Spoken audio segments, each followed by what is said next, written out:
¿Qué tal, amigos de Valora Radio? Bienvenidos a este programa Soldados de Dios. Soy su servidor Jaime Velázquez y les agradezco infinitamente que me estén acompañando el día de hoy en un programa muy bonito, la verdad. A mí me gusta mucho hablar de San Pablo. San Pablo, este gran personaje de la fe, impresionante su labor, su carácter, toda la herencia que nos ha dejado en sus cartas, en sus enseñanzas. Debemos estar infinitamente agradecidos con este gran apóstol del Señor, el apóstol número 13. Así lo queremos conocer porque él mismo, al ser levantado por el Señor, se reconoció como apóstol.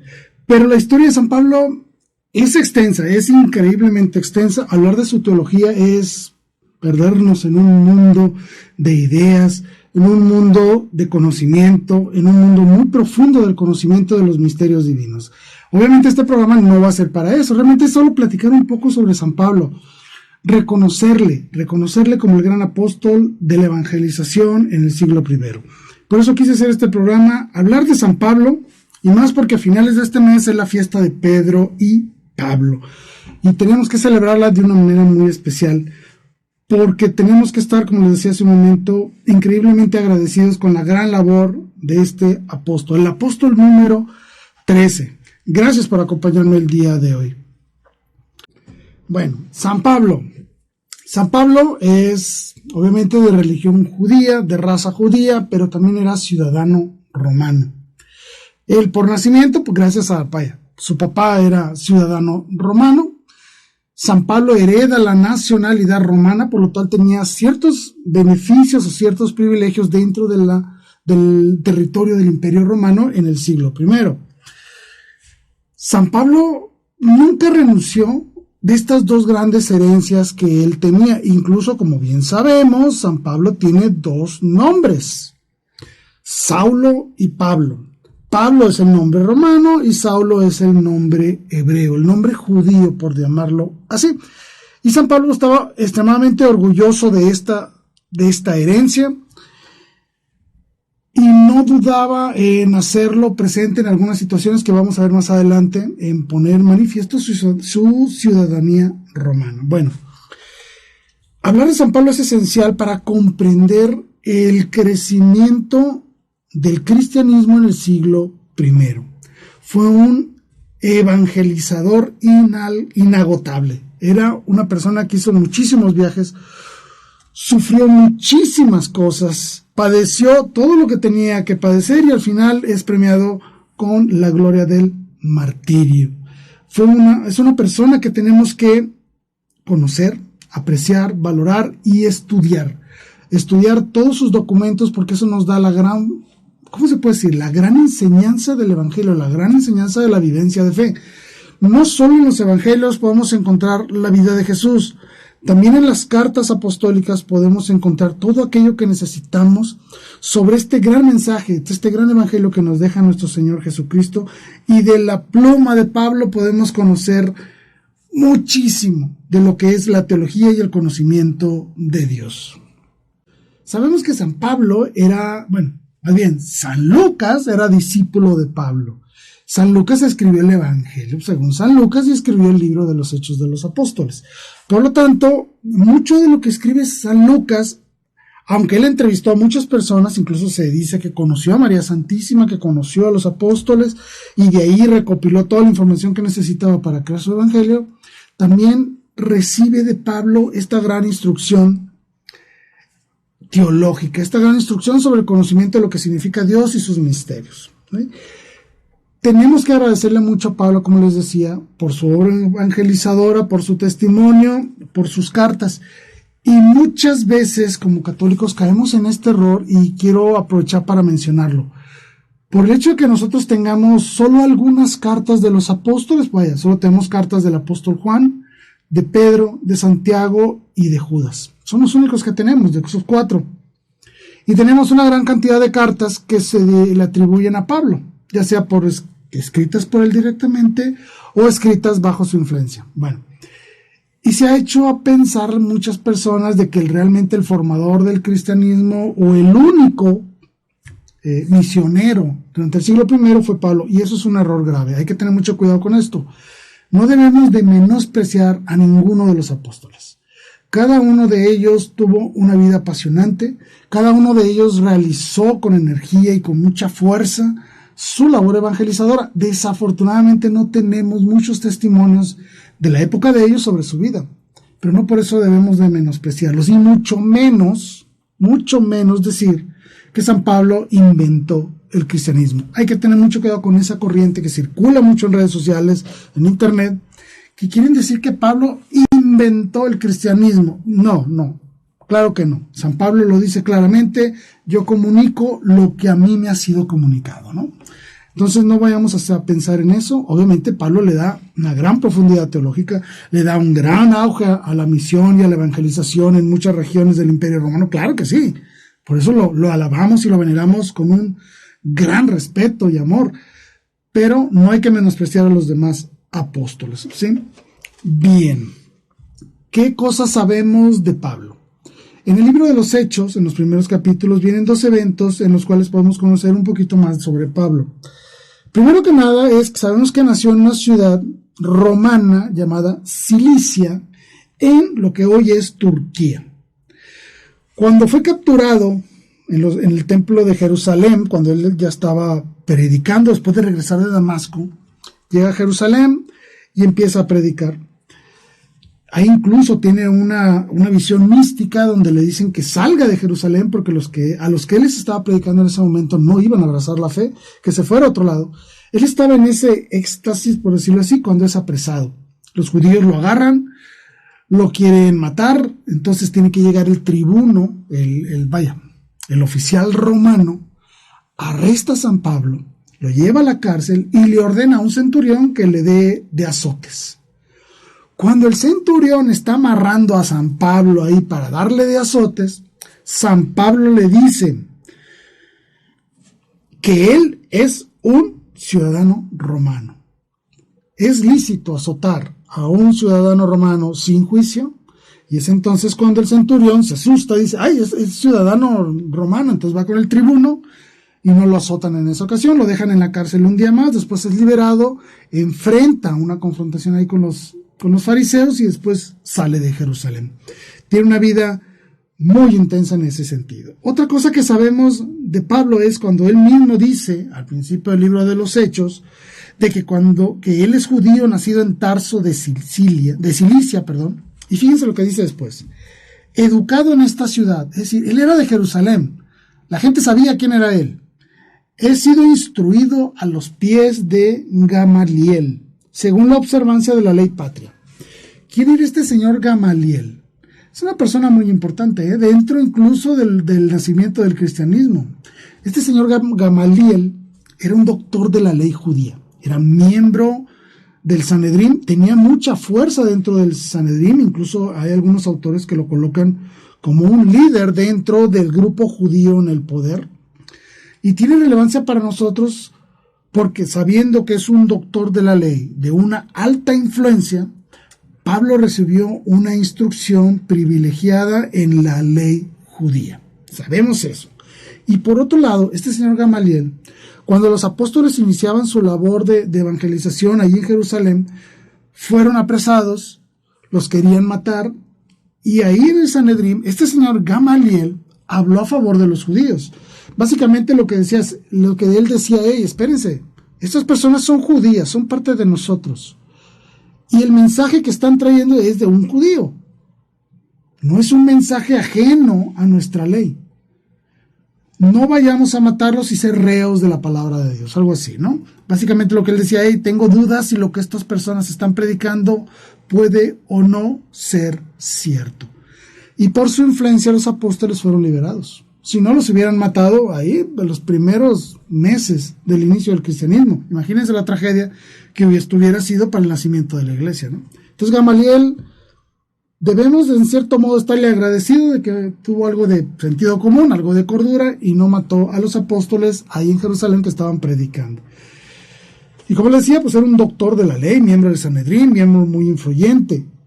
Eso nos dice que San Pablo era una persona altamente instruida en la ley judía. No era un tonto, vaya. No era un simple fanático apasionado desde la ignorancia, sino del conocimiento. San Pablo era enérgico, celoso, podríamos incluso decir hasta fanático de la ley judía, y trataba de hacerla cumplir hasta su máxima expresión. Otra cosa que sabemos sobre San Pablo. En los primeros años del cristianismo, Bernabé, estando ahí en Jerusalén, estaba predicando, los judíos lo toman y lo matan. El martirio de Bernabé es el primer martirio registrado en la Escritura. Y Pablo dice, yo estaba ahí cuando mataron a Bernabé. Era yo un joven que estaba al cuidado de las ropas, o sea, de las túnicas, de aquellos que apedrearon y mataron a Bernabé. Eso es lo que sabemos de la entrada de Pablo en la vida de la iglesia naciente, cómo él se introduce un poquito en esto. Tiempo posterior, ya con el mayor conocimiento, gracias a las clases de Gamaliel, San Pablo se hace celoso y se convierte en un perseguidor de cristianos. Inclusive, que este es el gran evento de su vida, él es comisionado para ir a la ciudad de Damasco a detener ahí a los cristianos que encontrara. Es en este trayecto a esta ciudad cuando recibe la gran visión de Cristo. No es que lo haya tumbado de un caballo, en ningún lado dice que iba en caballo. Creemos que iba en caballo, pero no. Simplemente dice que cayó en suelo, vio y escuchó al Señor decirle, Pablo, Pablo, ¿por qué me persigues? Él le pregunta, ¿quién eres? Soy yo, a quien tú persigues, ¿no? Obviamente San Pablo queda convertido en ese momento, fue una experiencia magnífica, obviamente. Queda ciego, y se puede decir que no, estaba sorprendido de lo que había vivido. Las demás personas que estaban con él, si acaso no escucharon lo que Pablo escuchó, sí vieron algo, ¿no? Vieron algo extraño ahí. Más bien no vieron, pero sí escucharon una voz que le hablaba a Pablo. Llega Pablo a Damasco, se presenta con el líder de la iglesia cristiana en aquel lugar, que tenían miedo de conocerlo porque sabían que era un perseguidor de cristianos. Le impone las manos y automáticamente recupera la vista y sale con un gran ímpetu a hablar de Cristo. Aquí hay un comentario personal nada más, que sí quisiera hacer. ¿De qué tan fuerte fue este evento que vivió San Pablo? Porque él seguramente poco conocía del cristianismo como tal. No estaba instruido en el cristianismo, ¿no? Seguramente lo conocía para buscar refutarlo, para buscar contradecirlo, buscando los errores en el cristianismo para poder atacarlo. No sé, creo que él algo sabía del cristianismo, algo sabía de la figura de Cristo, porque él inmediatamente, estando ahí en Damasco, empieza a predicar, empieza a hablar de Cristo, él es la verdad. Y es sorprendente, porque alguien que no sabe de un tema es muy difícil que en unos cuantos días empiece a hablar, empiece a explicar y a enseñar una nueva fe. San Pablo pudo hacerlo porque él tenía esta gran acción del Espíritu Santo, este encuentro personal con el Señor, que verdaderamente lo transforma y lo pone al servicio del Evangelio de manera inmediata. Ya quisiéramos todos y cada uno de nosotros tener un encuentro de ese tipo, ¿verdad? Pero les voy a hacer una primera pregunta reflexiva. ¿De verdad necesitamos eso? Lo pregunto con total honestidad. ¿Necesitamos realmente nosotros hoy en día que se nos aparezca Cristo y nos diga, hey, ponte a trabajar por el reino de Dios, abandona el pecado, arrepiéntete? ¿Necesitamos eso? Ya tenemos el testimonio de toda la iglesia, tenemos 2000 años de magisterio, sabemos perfectamente que nuestro Señor Jesucristo es real, es una persona que caminó ahí en Jerusalén en el siglo I. Conocemos la Trinidad, conocemos los milagros, conocemos su iglesia, conocemos sus sacramentos, conocemos su presencia real en la Santísima Eucaristía. No necesitamos que Cristo se nos aparezca, no debemos de caer en ese error de querer esperar un evento magnífico para empezar a creer. No lo necesitamos. Lo que necesitamos es convertir nuestro corazón hacia el Señor, y para eso tenemos todo lo que necesitamos ya. Tenemos los sacramentos, tenemos la iglesia, tenemos su palabra.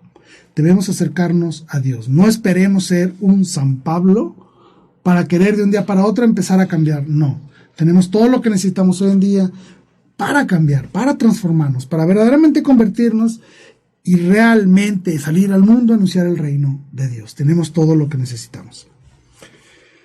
Conocer a San Pablo nos debe de llevar a una reflexión muy, muy profunda sobre toda esta herencia teológica y espiritual que nos ha dejado San Pablo, ¿sí? Que le ha dejado a la iglesia, y que nosotros podemos hoy conocerla, conocer la profundidad, gracias no solo a lo que él escribió, sino a lo que toda la iglesia en general a lo largo de 2000 años ha escrito alrededor de la palabra de Pablo. Debemos ser agradecidos y sentirnos realmente afortunados porque tenemos acceso a esto. Tenemos acceso al conocimiento de Pablo. San Pablo obviamente sabemos que era muy espiritual, muy reflexivo, incluso al final de su vida, en la segunda carta a Timoteo, cuando él se supone que ya está encarcelado en Roma, en los días finales de su vida, en los años finales de su vida, dice: he sido constituido predicador, apóstol y maestro. Esto está en la segunda carta a Timoteo. Y me gustó mucho esto, porque fíjate lo que dice San Pablo. Dice: he sido constituido. Él no dice: me he constituido. No, he sido constituido. Es decir, él le da el valor, la fuente, el origen a toda su obra de predicación, de apostolado y de maestro a otras personas. San Pablo era extremadamente humilde de corazón, y algo muy importante que él está dando testimonio en estas simples palabras: lo que él es ha sido constituido por otros, ¿sí? Él no se está inventando nada. Y todo lo que él está haciendo es porque otros lo han enviado, otros le han enseñado, otros lo han puesto al servicio de la iglesia. Esto es muy importante, reflexionar a profundidad cada palabra, porque nos damos cuenta entonces que Pablo es también producto de la misma iglesia. Él es, no lo voy a decir el creador, pero es un gran difusor de la iglesia, pero también es él mismo es obra de la iglesia. Por eso fue a buscar a Pedro en Jerusalén, para conocerlo y escuchar de su propia voz lo que el Señor les había enseñado. Él es un verdadero maestro de la fe y sus enseñanzas permanecen en el tiempo. No caducan, que esto es fabuloso. Si nosotros vamos a leer las cartas de Pablo, en este caso, vamos a encontrar una riqueza espiritual, teológica y moral que nos sirven hoy en día. Su mensaje no ha caducado, no es obsoleto y arcaico que solo valía ya en el siglo I. No, nos sirve perfectamente para convertirnos hoy en verdaderos seguidores de Cristo. Incluso él decía: imítenme a mí porque yo soy imitador de Cristo. Es decir, él se pone como referencia, pero no por sí mismo, sino porque así ha sido constituido por Dios y por la iglesia. Esto es maravilloso. Entonces debemos estar agradecidos del gran esfuerzo que hizo Pablo. Ahora, que no se nos olvide esto. No crean que ser predicador, apóstol y maestro es cosa sencilla, de que se paraba en un púlpito, se ponía a hablar 1 hora, 2 horas, y ya le recibía dinero, o recibía estipendios, o tenía una vida cómoda. No, hombre, todo lo contrario. Fíjense lo que él escribe en su propia narrativa en el libro de los Hechos. Fíjense lo que él mismo habla de sí mismo. He estado en peligro de muerte muchas veces. 5 veces recibí de los judíos 40 azotes menos 1. 3 veces más me azotaron con varas. 1 vez fui lapidado, o sea, apedreado. 3 veces naufragué. 1 día y 1 noche pasé náufrago en alta mar.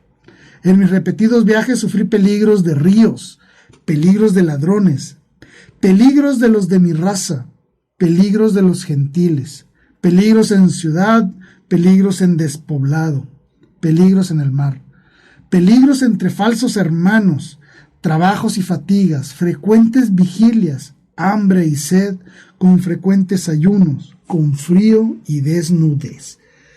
La vida de Pablo no fue nada sencilla. Y por eso es que yo digo, debemos estar altamente agradecidos con él. El que San Pablo esté narrando sus sufrimientos no es para vanagloriarse a sí mismo. Al contrario, es un testimonio que él tiene que dejar ahí patente para que tú te des cuenta que lo que él ha sufrido le da validez, aunque se oiga así un poquito extraño, le da validez a lo que él está anunciando. Porque ni a pesar de nada de esto, él cambió un ápice de lo que estaba diciendo. Es decir, estoy tan seguro de la verdad que predico, que soy capaz de sufrir cualquier cosa por defender y por predicar esta verdad. Eso es lo que se llama ser testigos de la verdad. Por eso los testimonios de Pablo, lo que él nos enseña en las cartas, es válido. Porque él mismo recibió todas estas tragedias en su persona por ir y anunciar ese mensaje. Eso nos da certeza que lo que él está diciendo es verdadero. Y no solo él, todos los apóstoles sufrieron lo mismo prácticamente. Sufrieron todo tipo de bajezas y de ultrajes. Pero no cambiaron su mensaje, nada los movió del mensaje. Eso es lo que se llama ser testigos del evangelio. Su testimonio tiene validez. Ahora, pensando en esto, no faltaron dificultades, no faltaron tribulaciones. Todo lo soportó por el amor a Cristo. ¿Tú de qué estás dispuesto a sufrir por amor a Cristo?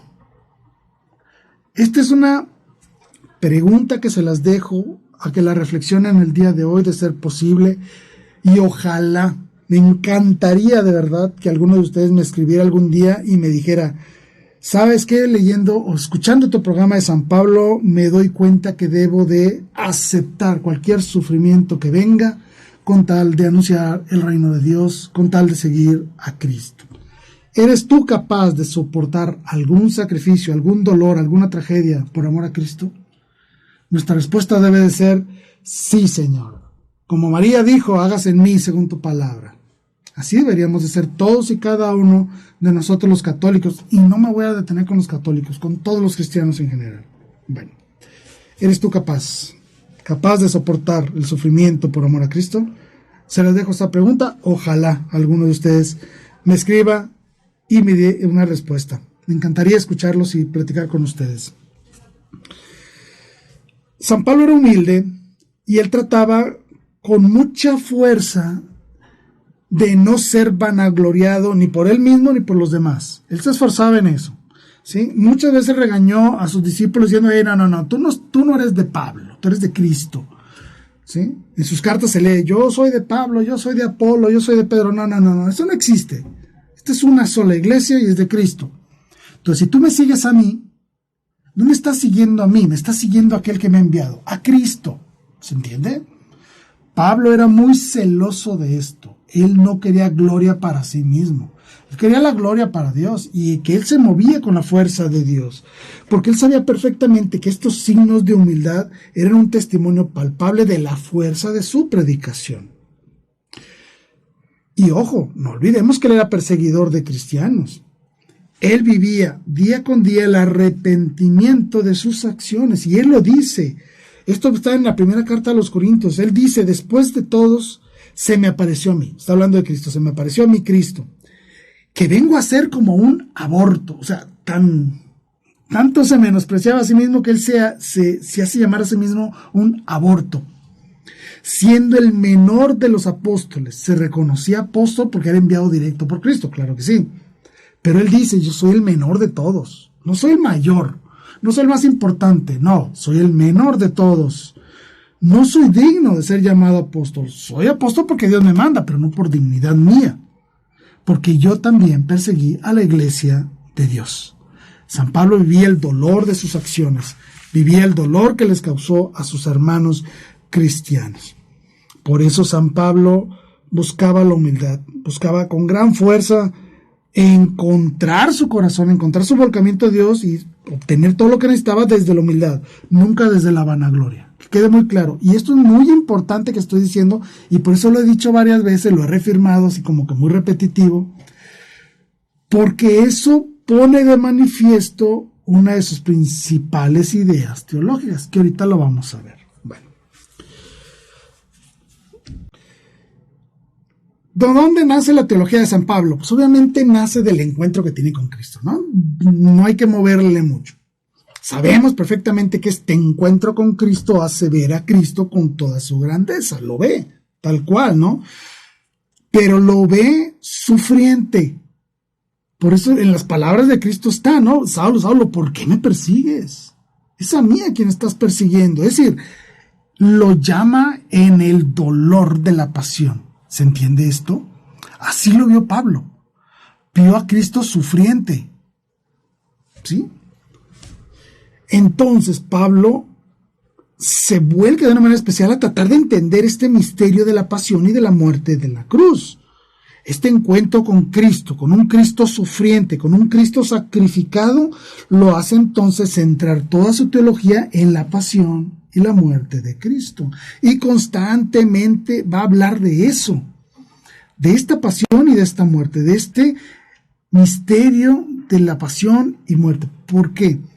Si nosotros conociésemos un poquito más sobre las tradiciones judías, cosa que Pablo era un experto, San Pablo vio inmediatamente en el sacrificio, vio la similitud con el sacrificio pascual.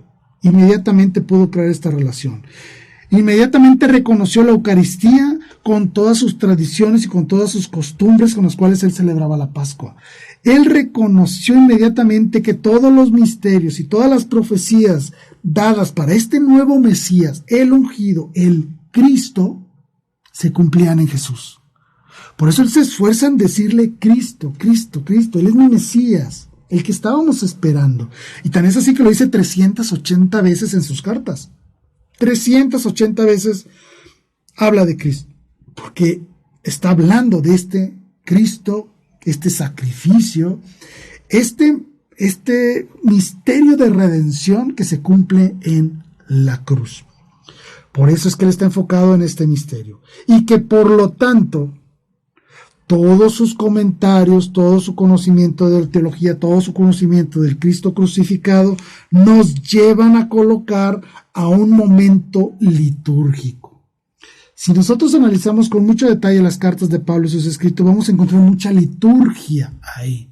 Incluso él habla mucho de cómo el primer día de la semana nos reunimos a partir del pan. Y estuvimos predicando hasta la madrugada y estuvimos haciendo esto. O sea, Pablo ve en la liturgia de la pasión y la muerte de Cristo. Y ahí es donde tiene centrada su teología. Él es quien busca incitar que voltemos a ver a un Cristo sufriente para encontrar en ese sufrimiento el amor de Dios. Y ese es uno de los principales temas de la cruz, que ya lo hemos platicado aquí. Hay un programa muy bonito que se llama El Misterio de la Cruz. Ojalá lo pudieran buscar y verlo. San Pablo encontró dos cosas en la cruz. ¿Qué encontró? Primero que nada, el gran amor de Dios. ¿Cómo me ama tanto Dios que es capaz de mandar a su Hijo a morir en la cruz? ¿Sí? ¿Cómo es posible, vamos a ponerlo así, que por amor el Padre, vamos a ponerlo así, Dios Padre sea capaz de convertir a su Hijo amado en el Cordero de Dios que quita los pecados del mundo a través de un sacrificio pascual? ¿Se entiende? Eso lo impresionó. Eso le golpea en los ojos porque Pablo ve el cumplimiento del sacrificio. Todo lo que ellos habían hecho en toda su historia en el templo, de matar corderos, derramar la sangre por el perdón de los pecados, todo eso que él vivía como judío, lo vio en la cruz y lo entendió. ¿Faltaba un encuentro con Cristo? Claro, por supuesto, claro que sí. Pero pudo entenderlo. Por eso es que él podía predicar casi de inmediato. Porque él traía todo el conocimiento de la ley judía, todo este conocimiento de las tradiciones judías, y simplemente lo que hizo fue ponerle el nombre de Cristo, y todo cobró sentido.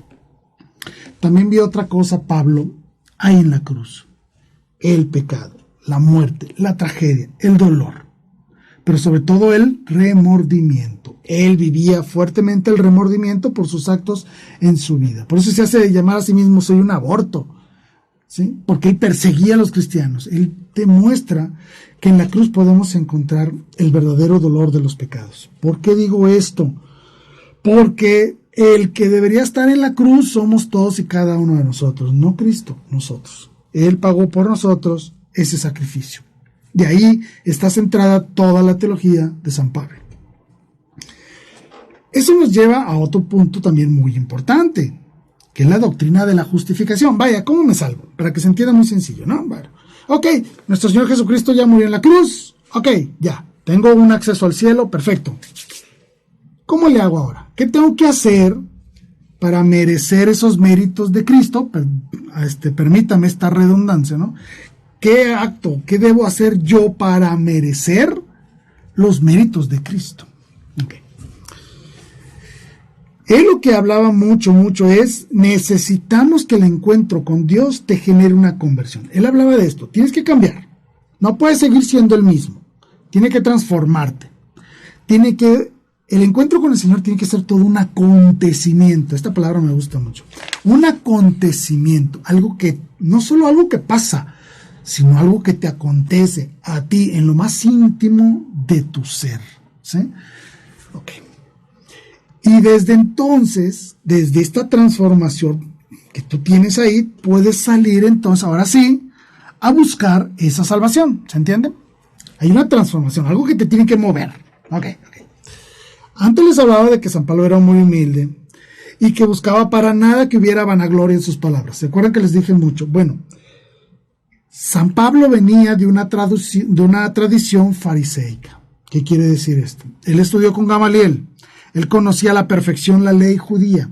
Él conocía perfectamente los mitzvot, que son los 613 mandamientos del pueblo judío. Son 613. Bueno. Y él sabía perfectamente cómo era la estructura del judaísmo en ese momento. Era extremadamente legalista. ¿Qué significa esto?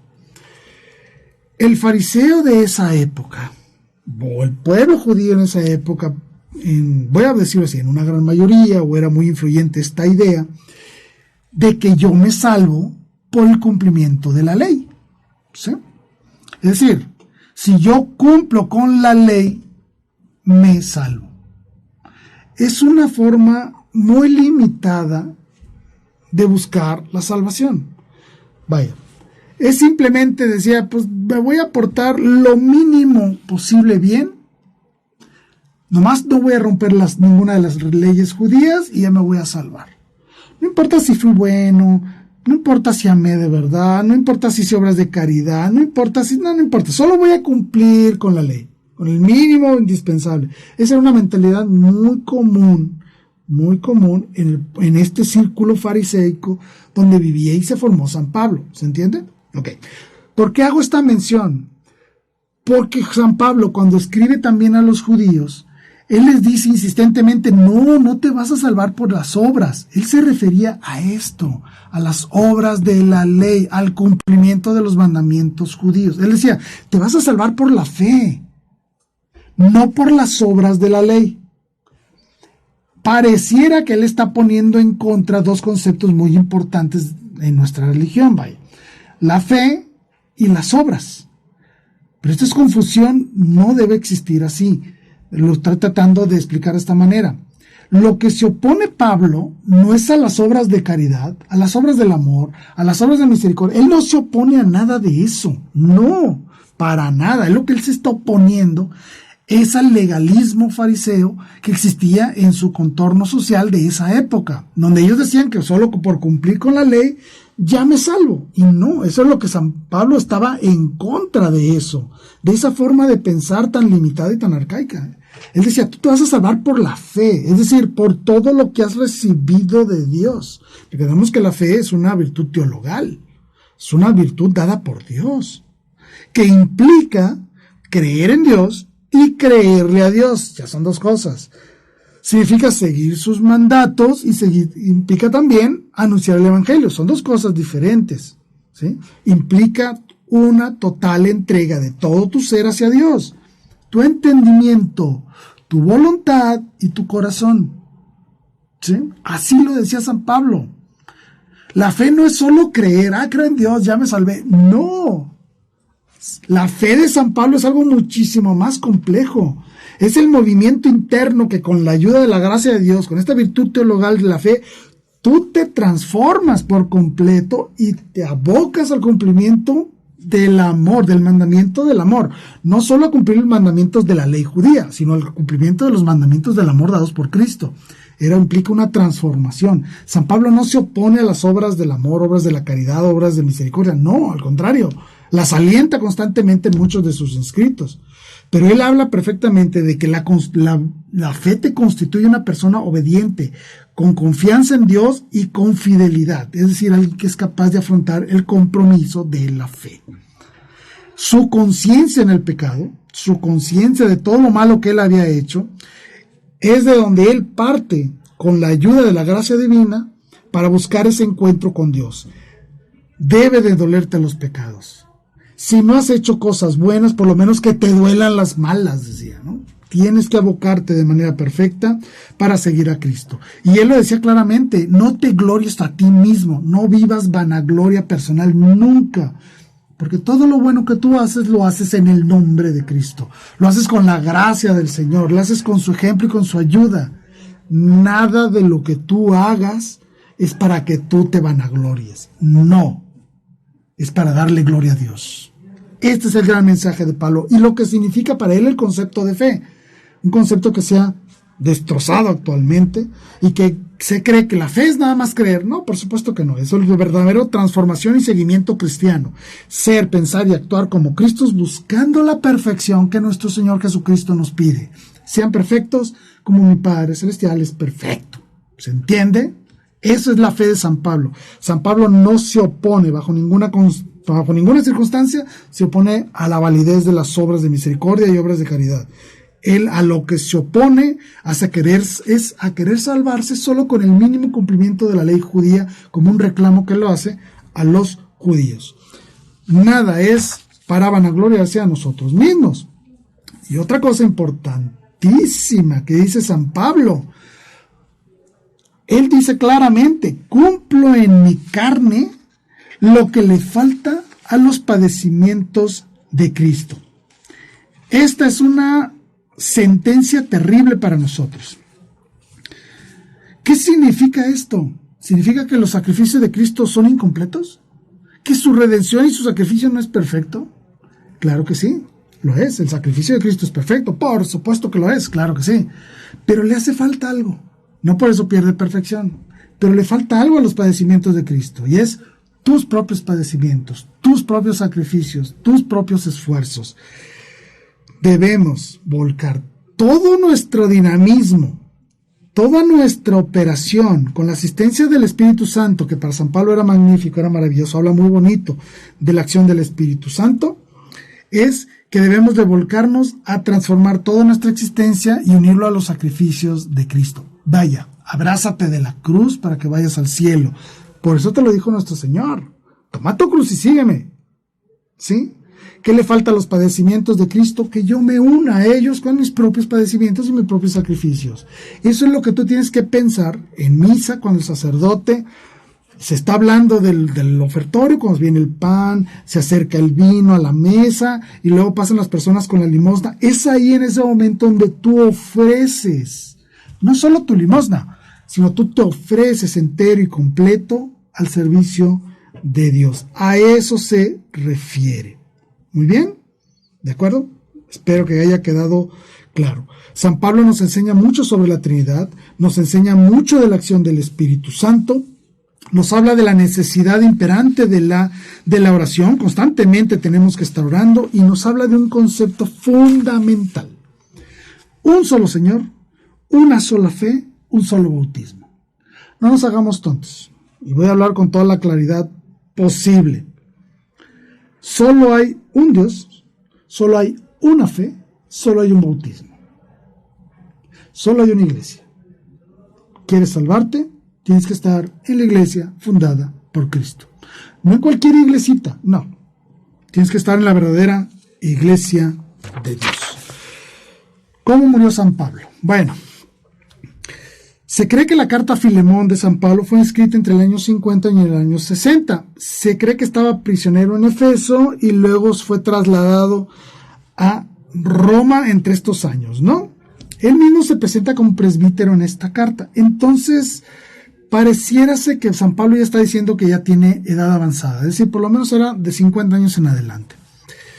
Sabemos que fue arrestado en Jerusalén, fue enviado a Cesarea al final de sus años, estuvo en prisión ahí 2 años, fue enviado en Roma, en el viaje estuvo en prisión 3 meses en Malta, hasta que por fin llega a Roma, y sabemos que llega en el tiempo de Nerón, ya por los tiempos de Nerón. Según Eusebio de Cesarea y de Tertuliano, San Pablo fue decapitado. San Jerónimo de Estridón nos dice que fue decapitado en el año 14 de Nerón. Eso lo ubica en el año 68 más o menos, en el año 68. Y que fue sepultado en la Vía Ostia de Roma. ¿Dónde creen que está la Basílica de San Pablo Extramuros? Ahí está, en la Vía Ostia de Roma. ¿Sí? Había un presbítero del principios del siglo II, un presbítero se llamaba Caius, era romano, pero era presbítero católico, obviamente. Coloca a Pedro en la colina vaticana y coloca a San Pablo en la Vía Ostiense. Es decir, ahí en la Vía Ostia, y los define como verdaderos trofeos de nuestra fe. Bien. Una cronología de la vida de San Pablo. Sabemos que usó muchísimos viajes. Hablar de cada uno de ellos pues es extremadamente complejo. No podemos ponernos a hablar de todos sus viajes. De verdad necesitaríamos todo un año de programas para hablar de Pablo. Bueno, rapidísimo, así, para que más o menos conozcan lo que hizo San Pablo. Se cree que su conversión fue en el año 34, más o menos. Entre el año 37 y el año 46, Pablo estuvo en Damasco, en Arabia, en Jerusalén, regresa a Tarso, luego es llevado a Antioquía y de nuevo regresa a Jerusalén para el año 46 más o menos. En el año 47 él sale en su primer viaje misionero. Fue a Antioquía, Chipre, Antioquía de Pisidia, a Iconio, Listra y Derbe. Para el año 48 él está de vuelta en Jerusalén, en el concilio de Jerusalén. Entre los años 48 y 51 más o menos, hace su segundo viaje misionero. Antioquía, Cilicia, Derbe, Listra, Macedonia, Filipos, Tesalónica, Berea, Atenas, Corinto, Efeso y nuevamente regresa a Antioquía. Para el año 53 hace su tercer viaje misionero. Antioquía, Galacia, Figia, Efesio, donde permanece 3 años y escribe unas de sus cartas. Entre el año 57 y 58 continúa con este tercer viaje y posiblemente visitó Filipos, Macedonia, Troas, Mileto, Rodas, Tiro, Cesarea, Jerusalén y posiblemente escribió su carta a los corintios desde la ciudad, escribió la carta a los romanos desde Corintio. Entre el año 58 y 60 está encarcelado en Jerusalén y en Cesarea. Entre el año 60 y 61 viaja a Roma. Entre el año 61 y 63 estuvo prisionero en Roma, escribió la carta a los Colosenses, la carta a Filemón, a Efesios y Filipenses. Se estima que está entre los años 63 y 65, está como hecho prisionero, pero con arresto domiciliario ahí en Roma. Posiblemente fue liberado, posiblemente tuvo acción a seguir predicando y escribe sus últimas cartas, que es la primera a Timoteo y la carta a Tito. Entre el año 66 y el año 68 es nuevamente apresado y decapitado por orden del emperador Nerón. Y así culmina la vida de San Pablo. Gracias por su compañía y espero que les haya gustado esta breve charla sobre el apóstol San Pablo. Los invito a leer sus escritos, a leer su obra, conocer más de su vida, porque de verdad la vida de San Pablo es apasionante, verdaderamente apasionante. No me queda más que despedirle, agradecerles a todos y cada uno de ustedes por haberme acompañado el día de hoy. Y no lo olvidemos nunca. Viva Cristo Rey, viva María Santísima, Virgen de Guadalupe. Hasta la próxima.